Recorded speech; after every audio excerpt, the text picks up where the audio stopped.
നമസ്കാരം ഖളാ ഉള്ളവർ സുന്നത്ത് നിസ്കരിക്കണോ? പാടില്ല എന്ന് പറയുന്നു.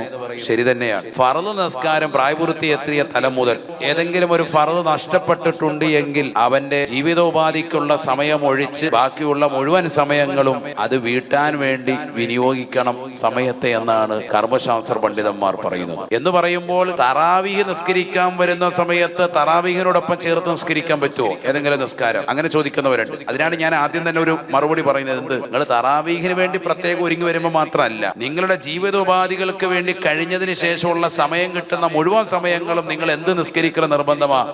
ഖളാ ഉള്ള നിസ്കാരങ്ങൾ വീട്ടിൽ നിർബന്ധം. എത്രയും വേഗം വീട്ടിക്കണം. ഓരോ ദിവസം കഴിയുന്തോറും അതിൻ്റെതാകുന്ന ശിക്ഷ കൂടിക്കൊണ്ടിരിക്കും. അള്ളാഹു നമ്മളെ കാക്കുമാറാവട്ടെ. അപ്പൊ അത് എത്രയാ എണ്ണം കണക്കാക്കുക?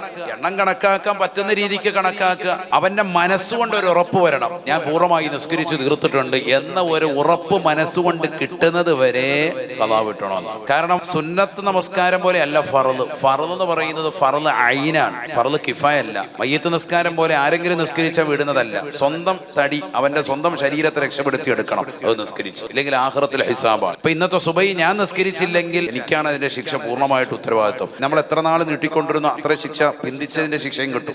എത്രയും വേഗം വീട്ടണമെന്നർത്ഥം.